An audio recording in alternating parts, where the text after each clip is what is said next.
Hello investors, welcome to ट्यूबलाइटट्रेडिंग.com। Myself Sagar Sharma. और आज हम लोग बात करने वाले हैं one of the famous book regarding investing, that is the psychology of money. इस बुक के अंदर ऑथर ने हमें बहुत सारे लेसन्स दिए हैं। तो आज मैं आप लोगों को कुछ लेसन्स बताऊंगा जो कि एक बुक की हमारे पास समरी होगी। तो टाइम को वेस्ट ना करते हुए मैं आप लोगों को एक सबसे पहले लेसन बताऊंगा और उसके बाद उससे एक रिलेटेड छोटी सी स्टोरी।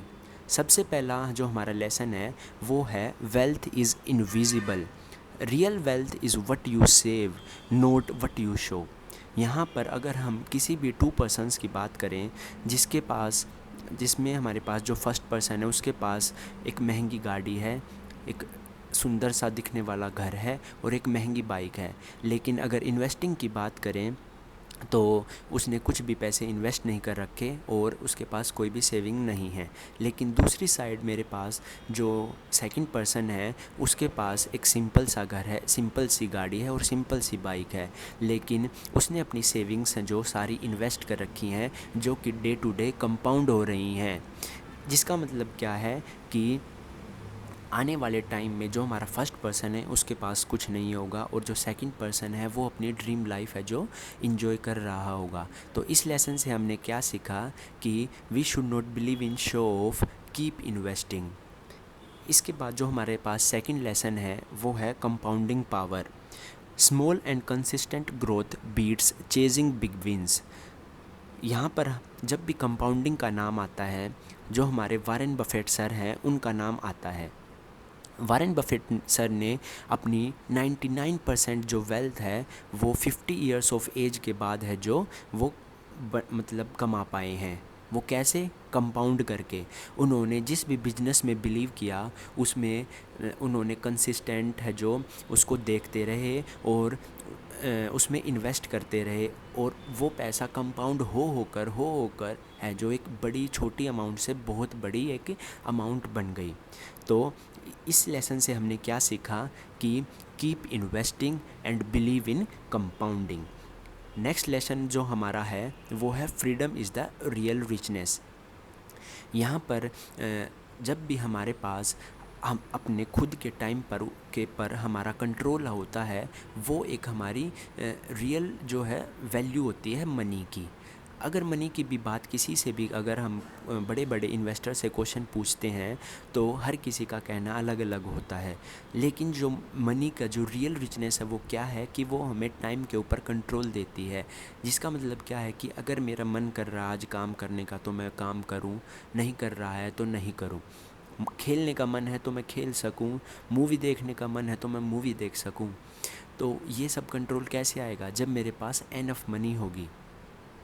और इसके लिए मुझे क्या करना पड़ेगा?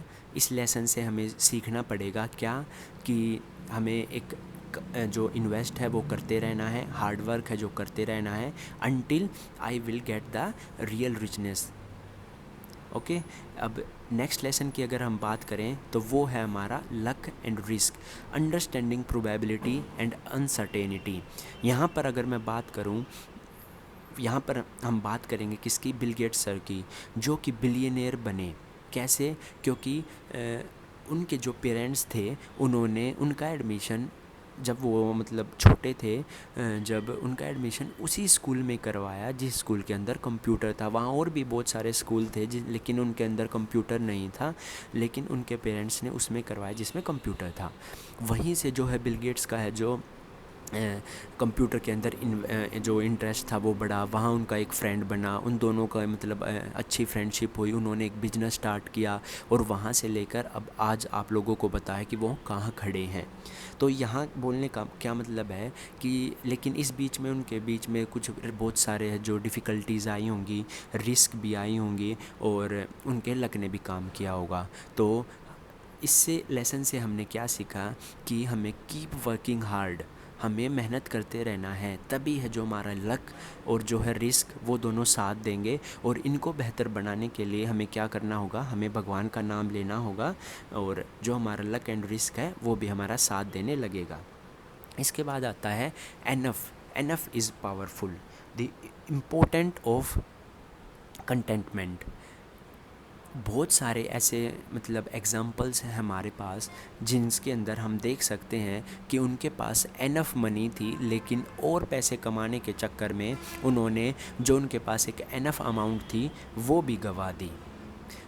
इसका रीज़न क्या होता है? क्योंकि मनी चीज़ ही ऐसी है, जैसे ही हम उसको कमाना शुरू करते हैं तो हमें ऐसा रहता है कि और भी कमा लेते हैं, और भी कमा लेते हैं, और भी कमा लेते हैं। लेकिन हमें क्या है कि एक जो हमें एक एनफ अमाउंट लेकर चलनी होगी लाइफ के अंदर, जिससे हम ताकि अपनी लाइफ में सेटिस्फाई हो चुके कि हाँ मैंने अपनी लाइफ में कुछ कर दिखाया। तो इससे हमने क्या सीखा कि हमें क्या है कि एक we have to keep a limit so that we can satisfy in our life for our aim। इसके बाद बात करते हैं हम नेक्स्ट लेसन की, जिसके अंदर है behaviour is greater than intelligence.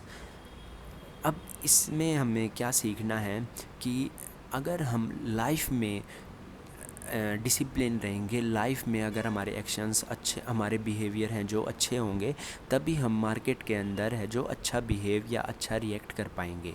ऐसा नहीं है कि अगर मैं लाइफ में डिसिप्लिन नहीं हूँ तो मार्केट के अंदर मैं डिसिप्लिन हो जाऊँगा, कहीं पर मैं गलत टाइम पे एंट्री लूँगा, कहीं पे मैं गलत टाइम पे एग्ज़िट करूँगा। सो अगर हमें एक अच्छा और बेहतर इन्वेस्टर बनना है तो उसके लिए हमें लाइफ में भी एक हमें लाइफ में भी अच्छी तरह बिहेव या फिर हमें हमारे एक्शंस अच्छे होने चाहिए। इसके बाद अगर हम बात करें तो जो हमारा नेक्स्ट लेसन है वो है मार्जिन ऑफ सेफ्टी। मार्केट एक चीज़ ही ऐसी है जिसकी कोई भी गारंटी नहीं होती है, जिसके अंदर हर इन्वेस्टर का यही कहना है कि keep a margin of safety. जैसे हम अपनी गाड़ी के अंदर एक एक्स्ट्रा स्पेयर टायर है जो लेकर चलते हैं, उसी तरह मार्केट में इन्वेस्ट करते टाइम हमारे पास एक है जो हमारे पास इमरजेंसी फ़ंड भी होना चाहिए, जिसको मैं लाइफ में कभी भी कोई भी इमरजेंसी आने पर यूज़ कर सकूं। तो ये हमारे जो है लेसन्स हैं जो कि ऑथर ने हमें सिखाए हैं। एंड अगर आप लोगों को मेरी वीडियो अच्छी लगी हो तो इसको लाइक करें, सब्सक्राइब करें और अपने जो दोस्तों के पास शेयर करें जिनको इन लेसन्स की सीखने की ज़रूरत है। और मैं आप लोगों से रिक्वेस्ट करूँगा कि मेरे को इम्प्रूव करने के हैं जो और भी तरीके बताएं ताकि मैं अपनी वीडियो को और भी इम्प्रूव कर सकूं। Thank you and have a nice day and let your money work for you.